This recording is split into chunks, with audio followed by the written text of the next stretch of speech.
Welcome to new TV Telugu. ఇప్పుడు Telangana top 10 చూద్దాం. జగిత్యాల నియోజకవర్గ BRS party MLA Sanjay Kumar Congress party తీర్థం పుచ్చుకున్నారు. సీఎం రేవంత్ రెడ్డి ఆయనకు కండువా కప్పి పార్టీలోకి ఆహ్వానించారు. ఇటీవల బాన్సువాడ ఎమ్మెల్యే పోచారం శ్రీనివాస్ రెడ్డి కూడా కాంగ్రెస్ లో చేరిన విషయం తెలిసిందే. నాగర్ కర్నూలు జిల్లా మొలచింతలపల్లి వాసి ఈశ్వరంకు హైదరాబాద్ నిమ్స్ చికిత్స అందిస్తున్నారు. డిప్యూటీ సీఎం బట్టి విక్రమార్క ఆసుపత్రికి చేరుకుని ఆమెను పరామర్శించారు. ఈ సందర్భంగా ఆయన మాట్లాడుతూ ఈశ్వరమ్మ కుటుంబానికి అండగా ఉంటామని, ఆమె వైద్యానికి ఖర్చంతా ప్రభుత్వమే భరిస్తుందని అన్నారు. మెరుగైన వైద్యం అందించాలని నిమ్స్ డైరెక్టర్ను ఆదేశించారు. ఈ కార్యక్రమంలో మంత్రి జూపల్లి కృష్ణారావు పాల్గొన్నారు.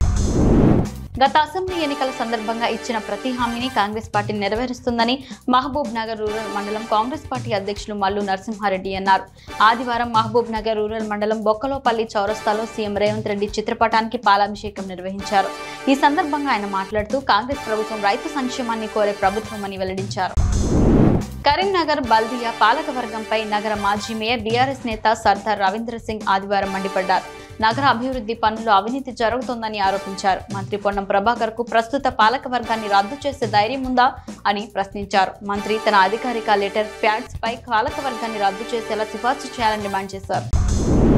సంగారెడ్డి జిల్లా చౌటకూరు మండలంలోని జేఎన్టీయూలో సోమవారం హాస్టల్ వెల్ఫేర్ ఆఫీసర్ ఉద్యోగానికి పరీక్ష రాయడానికి అభ్యర్థులు బారులు తీరారు. 8:30 అభ్యర్థులను కేంద్రంలోకి అనుమతించారు.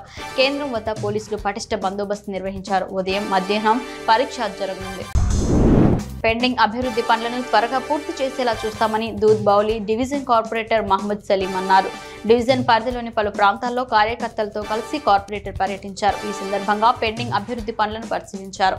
అధికారులతో మాట్లాడి పెండింగ్ అభివృద్ధి పనులు సకాలంలో పూర్తి చేసేలా చూస్తామన్నారు. ప్రజలకు అన్ని రకాల మౌలిక వసతులు కల్పిస్తున్నట్లు తెలిపారు. వేల్పూర్ మండల కేంద్రంలో వేల్పూర్ నుండి పచ్చనడుకుడ తార్ రోడ్ నిర్మాణ పనులు కొనసాగడంతో ప్రజలు ఆనందం వ్యక్తం చేస్తున్నారు. పనులకు ఎంతో సౌకర్యం ఉంటుందని తెలిపారు. రాష్ట్ర ప్రభుత్వం తమ న్యాయమైన డిమాండ్లను పరిష్కరించాలని కోరుతూ రిమ్స్ జూనియర్ డాక్టర్ల నుంచి సమ్మెపాట పట్టారు.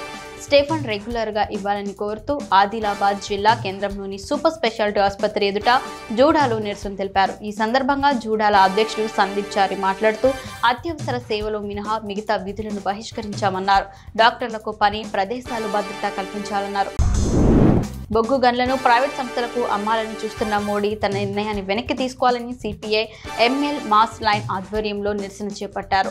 సూర్యాపేట జిల్లా కేంద్రంలోని తెలంగాణ చౌరస్తా అంబేద్కర్ విగ్రహం వద్ద ప్రధానమంత్రి మోడీ దిష్టిబొమ్మ దగ్ధం చేశారు. కొత్తపల్లి శివకుమార్ మాట్లాడుతూ మోడీ గత 10 సంవత్సరాలు ప్రధాని మంత్రిగా ఉండి ప్రభుత్వ సంస్థలు ప్రైవేట్ పరం చేస్తున్నారని మండిపడ్డారు. జుక్కల్ మండల కేంద్రంలో గుంటూరు వెళ్లే దారిలో బస్టాండ్ తదితర ప్రాంతాల్లో గుంతలు ఏర్పడి ప్రజలకు ఇబ్బందులు అవుతున్నాయని ఎమ్మెల్యే దృష్టికి తీసుకుపోగా ఆదివారం పార్టీ వర్కింగ్ ప్రెసిడెంట్ అస్పత్వారి వినోద్ దగ్గర నుండి గుంతలను పూడ్చివేయించారు. గుంతలు పూడ్చివేసినందుకు ప్రజలు ఎమ్మెల్యేకు కృతజ్ఞతలు తెలియజేశారు.